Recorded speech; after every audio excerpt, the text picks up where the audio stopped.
अच्छा, ऐसा धोखा हमारे साथ किया, भोगोगे तुम। ये जो निकलता है ना भोगोगे, ये अकाट्य होता है।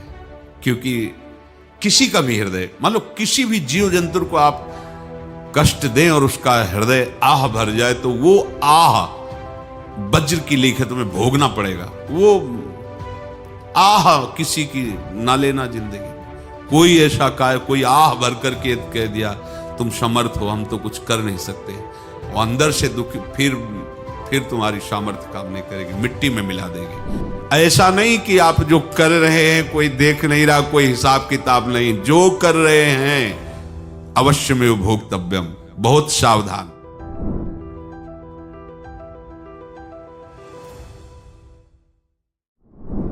जीव स्वयं नित्य निरंतर कर्मों के जाल को रच रहा है और अपने आप को बांध रहा है। आपको मुक्त होना है, बंधना नहीं है। जीव का जन्म कर्मों के अनुबंध से होता है, कर्मों के बंधन से होता है, और उसको अपना ऋण चुकाना होता है। कर्मानुबंध ये बहुत सूक्ष्म विषय है। जैसे आप जिस परिवार में जन्म लिए हैं, तो उस परिवार के लोगों से आपका ऋण है, इसलिए उसी परिवार में आप आए हैं। और ऋणानुबंध, उसको बिना चुकाए या बिना वसूल किए आप वहां से जाएंगे नहीं। आपको लेना है तो वसूल करना है, और देना है तो चुकाना है। ये पूर्व के जन्मों से निश्चित किया गया है। जैसे किसी के यहां पुत्र हुआ, जन्म से ही पैसा खर्चा शुरू हुआ, जो बड़ा हुआ तो उद्दंडता के द्वारा मार पूरे परिवार को क्लेश पर क्लेश देता चला जा रहा है। ये तुम्हारे कर्म का फल है। या ऐसे शक्तिहीन बुद्धिहीन ऐसे पागल पूरे जीवन सेवा करो, तुमसे अपना हिसाब चुकाने के लिए वो आया है। अब परिवार के जो सदस्य जुड़े आके, मतलब पत्नी आते ही पूरी हृदय में आनंद, परिवार में आनंद, और जीवन भर वो आनंद ही सुख देने के लिए उसका जन्म हुआ। वो अपना ऋणानुबंध मुक्त, और आते ही भयंकर क्लेश खड़ा कर दिया, बीच में दीवाल और झगड़ा वैसा, फिर अतरे दिन मारपीट शुरू, कलह अशांति, पूरा जीवन नरक हिसाब करने आए। यहां ऋण चुकाए बिना कोई जा नहीं सकता, ऋण चुकाना पड़ेगा। किसी का ऋण वसूल करना है तो किसी को ऋण चुकाना है, दोनों काम करने होते हैं। अनेक जन्मों में अनेक लोगों के साथ हमने जो बर्ताव किए हैं, अच्छे या बुरे, वो होंगे। अब किसी आदमी को हम जानते नहीं, अचानक मिला, अचानक टक्कर लगा और मार पीट गाली गुप्ता सब कर दिया, चुपचाप सह लो। क्यों? ये आपका हिसाब है, पूर्व का हिसाब। हमारा उससे कोई द्वेष नहीं, कोई संकल्प नहीं। अचानक घटना घटी और हमसे द्वेष करने लगा, हमें पीटने लगा, हमें गालियां दे, ये हिसाब है, चुपचाप सह जाओ। अपने घर का भाई ही भारी दुश्मन बन गया और क्लेश दे, हिसाब है। एक प्रभुदत्त ब्रह्मचारी जी की वाणी में पढ़ा था, एक महात्मा जी भ्रमण करते थे, तो उस समय असरफियां चलती थी, मोहरे असरफियां, तो उनको भेंट में देते लोग। तो या तो ठाकुर सेवा में लगे तत्काल, या संत सेवा में तत्काल लगे, उसका संग्रह करके डोलना ये ठीक नहीं है। बैरागी के लिए सिद्धांत में ये ठीक नहीं है। तो जब 2, 4, 6, 8 ऐसे मोहरे हुई, तो उन्होंने विचार किया कि और भ्रमण करके जब काफी मोहरे हो जाएंगी तो प्रयागराज में जब कुंभ पड़ता है, एक बार पूरे सब अखाड़े के संतों को, अलग अलग संप्रदाय सब संतों को बुलाएंगे और सबको पवाएंगे। अब साधु है तो यही विचार करेगा, और क्या विचार करेगा। तो उन्होंने ऐसे डंडा बनवाया, बेंत, जो ऊपर से चूड़ीदार और भीतर पोला, और मोहरे उसमें डालते गए। और भ्रमण, जहां जहां श्रद्धालु भगत थे सबके यहां जाना और इच्छा रखना कि एक मोहर तो दे दे दक्षिणा में। कामना कोई भी हो वो बांधती ही है, ध्यान रखना। इसीलिए प्रभु जो चाहे वो करे, अपनी चाह नहीं रखनी चाहिए, अपनी चाह प्रभु की चाह में मिला देनी चाहिए। धीरे धीरे वो छड़ी भर गई। भ्रमण करने वाले महात्मा चूड़ी लगाई, इंतजार करते रहे। जब प्रयाग का कुंभ पड़ा तो चले। तो रास्ते में एक गांव में पूछा जाता है, जैसे कहीं रुको कि कोई श्रद्धालु ऐसा है जो संत सेवी है। तो कुछ लोगों ने बताया, हाँ एक परिवार है बहुत संत सेवी है और आपको मिलाते हैं उनसे। आइए महाराज, घर में रुका। खूब अच्छा हलवा पूड़ी पवाया और जो घर के मालिक थे चरण दबाए। चरण दबाते दबाते उनकी दृष्टि पड़ी उस डंडे पे। इतना मोटा और ऊपर से कुछ चूड़ी सी भी नजर आ रही, इस डंडे में तो कोई रहस्य है ही है।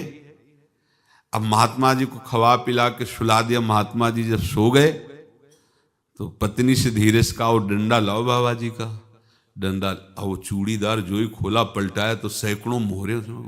ऐसे संत रोज पधारे भगवान, तुम आनंद हो जाए फिर क्या। पत्नी से कहा, नाप के कंकड़ लाओ। वो तो महात्मा जी तो खाए खीर पूड़ी, आराम से सो रहे। रात में पूरी प्लानिंग करके उसमें कंकड़ भर के चूड़ी लगाकर सिराने रख दिया, सारी मोहरें हटा ली। महात्मा जी आराम से छड़ी उठाए तो वजन पक्का। वैसे बड़े लोग चतुर होते हैं, पर ये नहीं जानते कि कर्म कितना भयानक होता है। और उनकी कोई संतान नहीं थी, पर धन में इतना प्रेम उनको था। बहुत सावधान। साधु महात्माओं के पास जो अर्थ है, गृहस्थी अगर आता वहीं से है, पर अगर उसको जोर जबरदस्ती या किसी छल कपट से, तो वो उसका विनाश ही करता है। आज तक का प्रमाण है। अब उनको ये भाव पता नहीं होगा, या पता होगा तो लोभ के कारण वो उसको मान नहीं पाए होंगे। महात्मा जी गए प्रयाग में, किसी अखाड़े पर रुके और वहां प्रार्थना की कि कल जो है संपूर्ण अखाड़ों का निमंत्रण किया जाए और सब संतों को भोग पवाया जाए और उनको दक्षिणा भी दी जाए। महंत ने सोचा कि बहुत बड़ा है तो उत्सव है, क्योंकि प्रयाग में कितने हजारों संत महात्मा सब। तो उनका महाराज बोरों इसमें चीनी और टीनों घी लगेगा, सब व्यवस्था। बोले आप मंगाइए, एक एक हिसाब हम करेंगे, हमारे पास सब व्यवस्था है।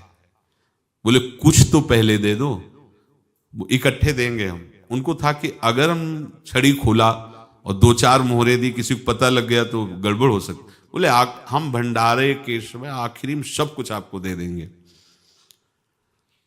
ठीक है। वो अपने पास से पैसे लगाकर खूब जितना सामग्री सब लाए, लाखों की, और सब संतों को निमंत्रण कर दिया। संत जन निमंत्रित हो गए, भंडारा बन रहा है। तब वहां के महंत है और उनका देखो भंडारा भी बन रहा है, संतों को निमंत्रण। अब आप अर्थ की व्यवस्था कीजिए, क्योंकि इतनी बड़ी हमारी सामर्थ्य नहीं थी जितना हमने किसी तरह हमने व्यवस्था की। अब मुझे अर्थ चाहिए, तभी आगे की व्यवस्था बढ़ेगी। संतों को दक्षिणा देंगे और जिनसे अर्थ लिया उनको दे। देखो रसोई बन गई है सब। उनका छत में विश्वास नहीं तो ये अभी चूड़ी खोली। उनको तो था ना कि मोहरे हैं, कंकड़। तो जैसे कितना उनको सदमा लगा होगा। हजारों संतों का निमंत्रण, रसोई बन, मतलब संत हो के छल कपट। तो उनका महाराज आपने तो हमारा नाश कर दिया, जो महंत थे। अब बताओ रसोई बन गई, संत निमंत्रित हो गए और आप ये कंकड़ दिखा रहे हैं हमको। आपने तो हमें बर्बाद कर दिया। हमारी इतनी सामर्थ्य नहीं थी, आप पहले बता देते। संत होकर ऐसा छल कपट। अब वो बोले तो क्या बोले, क्योंकि उनको पता था कि मोहरे हैं इसमें। अंदर से उनका चिंतन गया उसी सेठ के पास, अच्छा ऐसा धोखा हमारे साथ किया, भोगोगे तुम। ये जो निकलता है ना भोगोगे, ये अकाट्य होता है। क्योंकि किसी का भी हृदय, मान लो किसी भी जीव जंतु को आप कष्ट दें और उसका हृदय आह भर जाए, तो वो आह वज्र की लेख है, तुम्हें भोगना पड़ेगा। वो देखो भीष्म जी को भोगना पड़ रहा है ना। सांप को ऐसे धनुष की नोक से उठाया और बंबूल के कांटों के ऊपर फेंक दिया, कई दिन तक शेदा हुआ, वो आह भर करके मरा। तो आपको 6 महीने बाणों की सैया पर आह किसी की ना लेना जिंदगी में।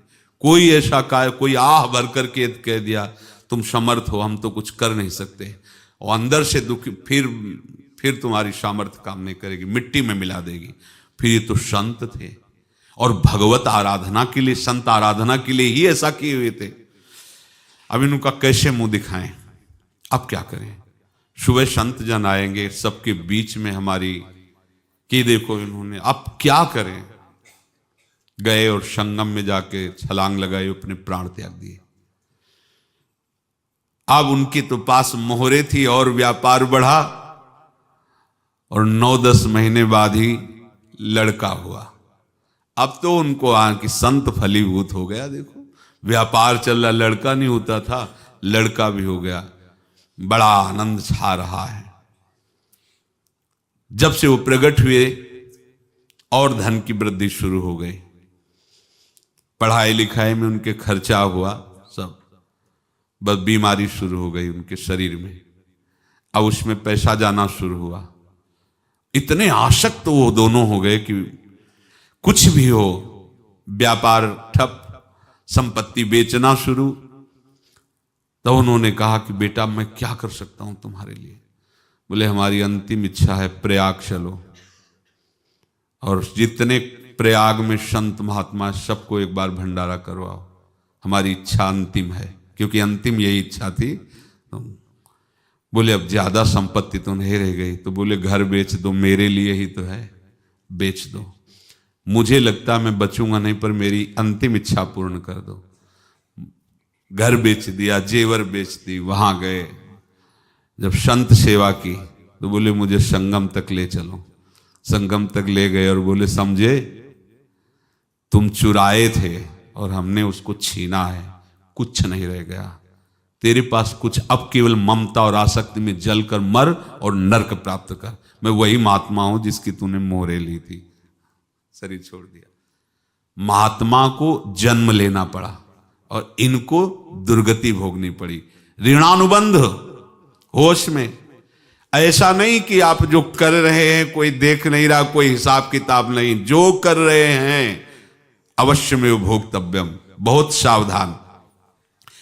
अनेक जन्मों में अनेक लोगों से जो कुछ लिया दिया है, इस लेने देने को मिटा देने के बाद ही तुम मुक्त हो गए। इसीलिए एक उपाय है, लेना न देना मगन रहना। क्या? मालिक को समर्पित हो जाओ, मालिक को अपना माना हुआ समर्पित कर दो, खत्म। अहम त्वाम स्वरूपापेभ्यो मोक्षयिष्यामि, सब खत्म। आगे पीछे लेना देना सब खत्म। एकादश स्कंद में भगवान श्री कृष्णचंद्र जी ने कहा जो मेरे चरणों का आश्रय लेकर भक्त मेरा भक्ति करता है, उसके पितृ ऋण, मातृ ऋण, देव ऋण, ऋषि ऋण, सब ऋणों से मैं मुक्त कर देता हूं। बस यही एक उपाय है जो इसके बंद करने का उपाय भक्तों के लिए है। वो यही है, भगवान की शरण में होकर अपना माना हुआ पूरा भगवान के अर्पित कर दो। अर्पित करने का तात्पर्य उसमें अहम हटा दो। तो दियम वस्तु गोविंदम तुभ्यमेव समर्पये। जिनसे तुमने सेवा करवाई है उनकी सेवा करनी पड़ेगी। जिनसे तुमने जो कुछ लिया है उनको देना पड़ेगा।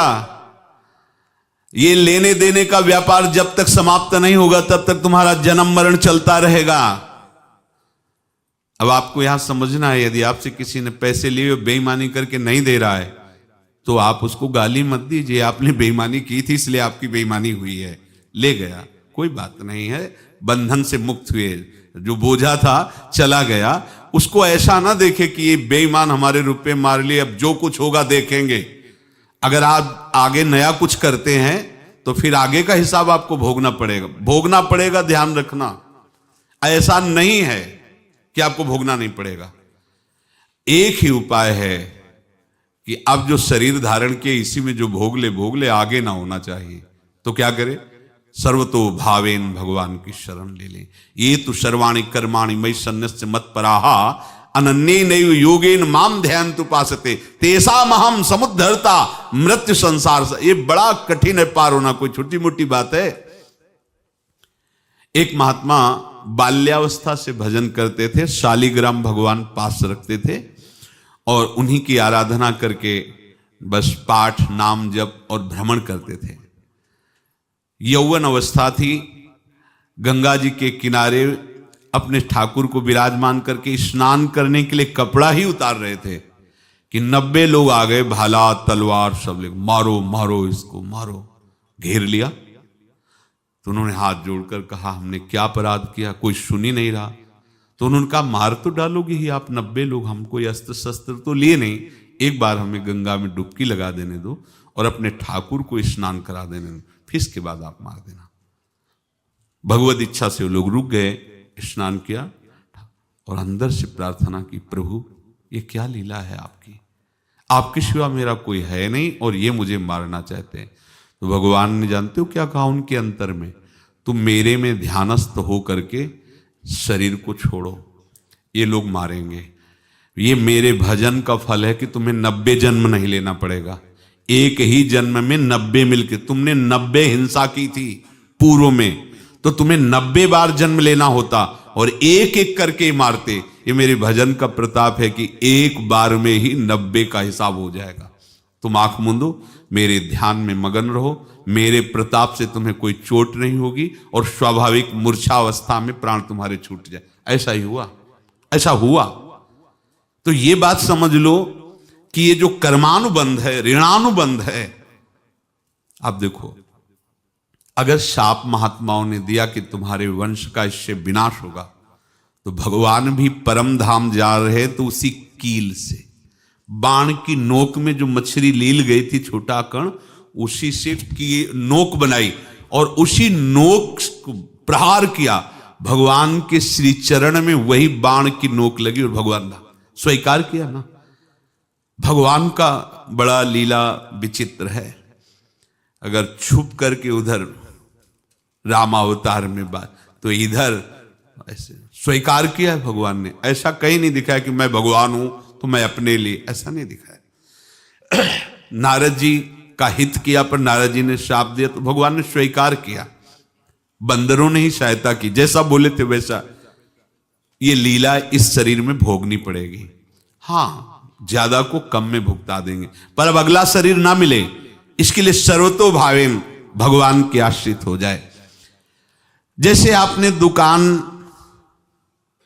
फैला रखी है तो उसमें दो काम होते हैं, लेना और देना।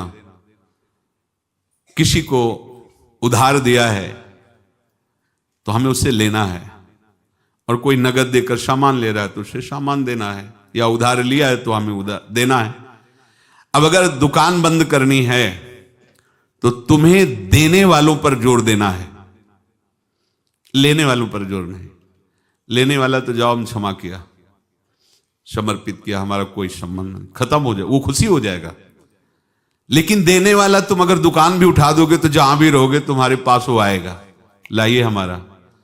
तो देने पर नजर रखिए, जिसका जिसका हिसाब है वो आपके सामने आता जाए, हटाते जाओ। लेने पर नजर मत रखिए और दुकान फौरन उठा दीजिए, नहीं अगर लेते देते रहे तो चलता रहेगा।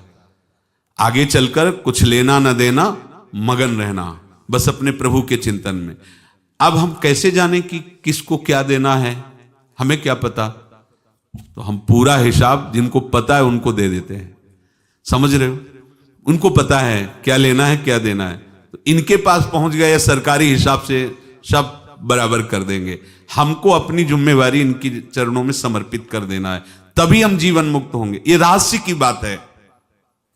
प्रभु कह रहे हैं, यस्य सर्वे समारंभा काम संकल्प वर्जिता ज्ञानाग्नि दग्ध कर्माणं तमाहु पंडितम बुधा।